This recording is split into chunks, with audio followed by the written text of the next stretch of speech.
Hi, this is James Eng with Old Capital, and I'm here with Merrill Kaliser from Kaliser and Associates. Thanks, Merrill, for jumping on. Thanks for having me, James. Merrill's out enjoying some golf, and so I appreciate you jumping on. Took a stop a minute from your golf round and jumped on with us. I appreciate that. Yeah, I wish I was playing golf. I'm actually working on PPMs, watching other people play golf. So let's just go right there. So talk about what you guys do and what you guys offer, really. Sure. So we're a full-service commercial real estate and SEC syndication law firm, and typically we represent clients that are buying multifamily, mobile home parks, strip centers, other types of commercial buildings that are raising capital through syndications, either 506B or 506C. And we kind of guide them from A to Z, from LOI all the way through closing on the deal. Kind of a one-stop shop. What do you think? So we work with a lot of clients who are buying deals and they're raising money. What do you think makes you guys different than some of the other firms out there? Like, what do you think your sort of strengths are in that area? Sure. That's a good question. So we've been doing it a long time, and like anything, learn from our I won't say failures, but our challenges. And so the biggest and foremost for us is making sure that the clients are always being communicated with, including the vendors. I mean, you see correspondence from us so much, you probably try to turn us off, but we're constantly making sure that everybody's questions are answered. And on top of that, we also invest in deals and we raise capital ourselves on deals. So I think when clients come to us, they're looking at us from a legal perspective. And if they ask for it, we give them some business perspective as well, because we're in the trenches with them, not obviously on the same deals, but we're out there doing similar things. And so we can kind of empathize instead of sympathize. Yeah, I mean, I'm not going to say some attorneys are like deal killers, but when an LOI gets accepted and you start negotiating a PSA, we've seen some deals where the attorneys mark up PSAs, they mark up loan agreements, and we get stuck. And so, I mean, how do you guys handle sort of that process, right? So I get an LOI accepted, I send it over to you guys. What do you guys do in that process? Do you do PSAs? Do you do review of the LOI? What do you guys typically do?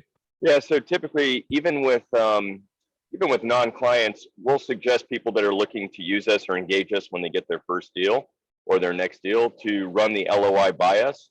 Just maybe more for business points, because technically they're not engaged, so we're not giving them actual legal advice, but it's business points. Most of the time when they're using a broker, the LOIs are fine, but occasionally when they're not using a broker and they decide to use a form or something maybe older, we'll tell them to add a few provisions. But from our perspective, yeah, and having lost deals and trying to get deals, I mean, the reality is, James, you and I have been doing this for a long time. We kind of know for the most part which sides are going to accept which provisions. It's pretty typical. We bill by the flat rate, not by the hour. So there's no incentive for us to mark up documents to mark them up and to focus on ultra minor things that will not have a huge effect on the deal. Now, we obviously advise our clients and say this will be a sticking point, but I think we're in the same boat with, our clients are trying to get the deal done, and provided that both sides are reasonable, there's no point in over legaling a document or a transaction. Right. I guess maybe talk about sort of what you're seeing in the market right now, sort of maybe the last 6 months. I mean, the market's been on fire the last six Right. months. Maybe just talk about sort of what you're seeing. You can give specifics, or you can give sort of high Sure. level about your firm and sort of what you guys are seeing. Yeah, I can do both. So I think like most companies, 2020 was miserable for us. We had about a 40% drop in revenue, which is directly equated to COVID and our clients not going after deals. That kind of stopped in around October, November, which was interesting. So it was kind of during the peak of some of the COVID cases last year. And I think the same thing you guys have seen. It is on fire. in certain markets. On fire, meaning it's unbelievable how many people are going after deals. And it's always interesting, and you see the same thing. The deals have very low cap rates that people are going after. Like, I don't think I can recall people buying at caps this low, but it's almost like cap rate is not really the important feature when you have capital that's available at all-time low rates. You guys are coming up with some unbelievable rates. And then I've seen you guys, and we probably have about 25% of our clients are now utilizing pref equity on the right types of deals, because it helps get their cost of capital down and makes these 3.5 or even 3.75 cap rate deals look like the old 5 and 5.5 cap rate deals. So I think the availability of capital, having good and well-educated and out-of-the-box thinkers that are the mortgage brokers like you guys, and working in hand with the realtor brokers. It's the capital stack is the biggest deal, and there's a lot of capital out there. And so as long as you're in areas, same areas you see, DFW, Houston, San Antonio, Austin's pretty high, but our clients are there in the Carolinas and Phoenix MSA, and all these areas are doing very well, while a good chunk of the U.S. is not doing as well. So we're kind of, I don't want to say bubble, but we're not seeing the same results in other parts of the country. Right. So you talked about just sort of your in-place value add deals, and I don't know this, so I'm just going to ask, is the process to raise money for, let's say, a value add deal versus a development deal, is it the same process? Do you still go through the same motions? Because I'm seeing more people sort of get that development itch a little bit right now. So. Everybody, we just finished a development deal. We just sold ours, but there are a lot of I would say the more experienced sponsors that have done 15, 20, even more multifamily, and are partnering with someone who has some development experience. There's a lot of there are a lot of people going after land right now. I can't tell you whether that's the right play or not, but clearly more than we've ever seen before. Part of that is because there's a shortage of inventory. That's why our cap rates are low, and that's why business is phenomenal in Texas. But we need to build more multifamily. We need to build more housing, because the people aren't stopping from moving in. So I think the value add that we're seeing, most of our clients, they're not necessarily value add on the CapEx side. They seem to be more value add on the property management side, where it's just the cycle where people hold the property for 5 to 7 years. They achieve their business model. And so they're at 95% occupancy, even during COVID, but their rents are 100, 150 below market, not below what market could be, but below actual market next door. And so we're seeing a ton of clients doing that. And there's a ton of kind of recycling of properties going on right now. Right. And then what would you say in terms of anything, like, let's say people are just starting out, what do you see? It's not necessarily a mistake, but what do people not understand? Like when they reach out to you guys and you ask them for stuff, or what's the friction usually in the beginning of starting the process with you guys? You mean how much is my lawyer going to cost, or no, or just they don't understand, right? So a lot of people, they'll come to us, and then I'll say the terms that they ask for, like, they're just not achievable sometimes, right, in these loans. And I might, so maybe something like that, where most people just don't know. Yeah, I think a lot of people don't understand the actual process of going and buying a property and raising capital. I don't think there is many people right now in some of these groups. There are a lot of people that are just coming on board, reading a book and jumping into it. And so there's an enormous amount of hand holding. And then when they think that everything happens like that, like you approve their loan, it is done tomorrow, the documents are there. No, it's a 60-day process, and you're going to have to provide additional financials, additional rent rolls. I don't think they understand the process. And then the big thing right now is because capital is available, but it's available more outside of these normal kind of, I don't want to say mom and pop, but the kind of the investors that are just starting out, maybe have 2 or 3 or 4 properties. So they're going after capital that's in other places. And, there's a lot of consulting that we're doing about how to raise capital properly. There are people out there with big checks, but they're not being raised properly. So there's a lot of, trying to keep people, on the black and white side versus the gray side, as much as we can. But you can only, tell people so much.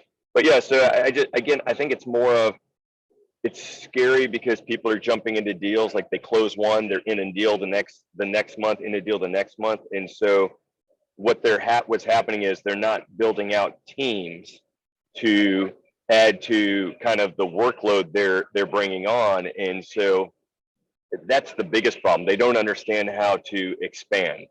And then we're just the law firm. We can't tell them how to expand. We can say, hey, the reason the lender is questioning this is because you just took down 700 units last month, and it's just 2 of you. So yeah, it's the same stuff you guys see. It's just, it's interesting where the capital's coming from versus where it came from 3 or 4 years ago. Can you talk about the difference between the attorney on a bridge loan versus the attorney on a Fannie Freddie loan? The attorney on the other side? Yeah. Like, or what should people understand that is different? So like Fannie and Freddie, they send over the loan docs versus when a bridge lender, they send over the loan docs. What do those two, it's almost like 2 different clients, like 2 different Right. lenders. What do they, is what the amount of bridge loans that we're doing right now has gone from like 0 2 years, 3 years ago to 90% of what we do now. So Right. Is there anything that people should know? Like, yep, I'm doing a bridge loan. I'm telling them, look, the legal fees are going to be higher. So maybe yeah, not on your side, but maybe on the lender side, it's going to be higher. So what should how should they, or when they're working with you, how do they mitigate that a little bit? And how do they still sort of understand those loan docs? So what we try to do, and I agree with you 100%. I would say you're about dead on. About 95% of all the deals we have right now. I think we have about 62 in our pipeline right now. I don't know of a single one that's not a bridge loan. And so it's interesting. Bridge loans used to be kind of taboo 4 or 5 years ago. It was a last resort. It was more like a hard money loan. But now your bridge loans are very, very close to conventional financing. From a legal perspective, they're much easier to negotiate because there's really not a whole lot of negotiation with Fannie and Freddie, and they take a little bit longer, but you're going to get better terms with Fannie and Freddie to an extent. Bridge loans, I'm doing your job, but bridge loans, you can go up to 85% on purchase price. Some will cover 100% of CapEx, and their rates are still 3, 5 or less. That's very, very, very attractive. What clients have to be careful is it's different than Fannie and Freddie. Not every bridge loan was created equal. Matter of fact, very few are unless you're consistently going back to the same bridge lender. So some actually have personal guarantees. Some call them bad boy guarantees, which means you have to commit fraud or you have to do something intentional. But if you just mess up or the economy goes bad, you can't get in trouble. Well, you need to be very careful and look through these guarantees. We've got some clients working with you right now. Nothing wrong with it, but we just point out, hey, these are different guarantees than before. You're going after this. They're funding, almost 88% of your total out of pocket. So there's going to be a little more teeth in it. The other thing that I've seen you guys pick up, we have a lot of clients, is when they add a preferred equity piece also, which is essentially like a lender, but it's still equity. So it's debt-like protection, but equity-like returns for that preferred equity. But we're seeing the preferred equity. There are personal guarantees.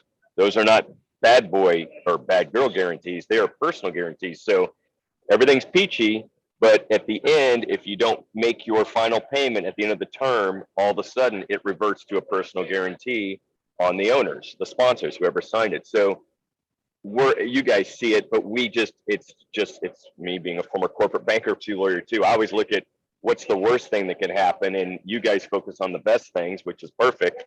But because there's so many, the clients don't understand. It's not like Fannie and Freddie. Every loan could be different. That is the point that I wanted you to make, is on these bridge loans is every set of docs. Like sometimes people, I mean, we'll go out, we'll shop the deal, and most people are looking at maybe 5 things, right? They're looking at leverage, they're looking at interest rate, they're looking at fees on the deal, but not until you get that loan agreement. That's the letter of the law, and that's what Right. is going to dictate your life for the next 3 years. So you better understand it. Right. And they don't understand. And that's what's great about you guys. A lot of these are floating, and they don't understand, they're excited about the rate today, understand it floats, but then all of a sudden, hey, it floats, but you have to buy down a guarantee. Well, okay, I don't understand that. Well, no one's going to just give you money without them taking all the risks. So, there's a lot more. From our perspective, the client doesn't get charged anymore by us because we're flat rate. There is a heck of a lot more of interaction with us and the mortgage broker and whoever the bridge lender is on fine tuning that. As you said, for whatever reason, the fees that are associated with the bridge lender on the legal side are very high. They just are. They are because it's not typically their in-house counsel, and they know it's a one and done. They'll never see you as the sponsor again, and you're paying for the fee. So it's interesting. People will complain about our fees until they see the bridge lender's fees, which are a set of their own steady loan docs, and they're higher than the entire transaction. But it's a bridge loan, and you're getting 88%. And having used to be a hard money lender, bridge lenders can charge what they want to charge because they can, as long as the demand is there. And as you pointed out, the demand is huge right now. All right, we lost your video there for a second, Merrill.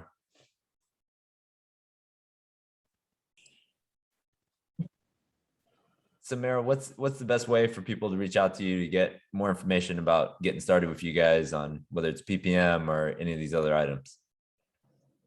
So the best way is, well, first of all, if you're trying to reach out to me personally, never call my cell.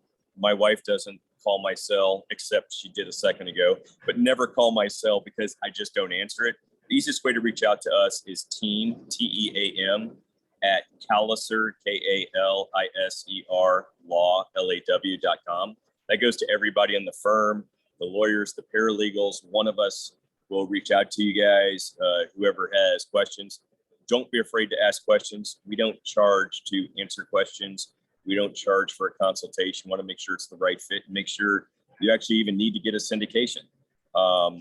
And then it's very important that you use Old Capital before you reach out to us. There you go. I love it. I appreciate it, Merrill. We'll reach out to Merrill if you guys have any questions about your next deal, and we'll see you in a month at the conference, Merrill. Can't wait. Thanks, James. All right, thanks.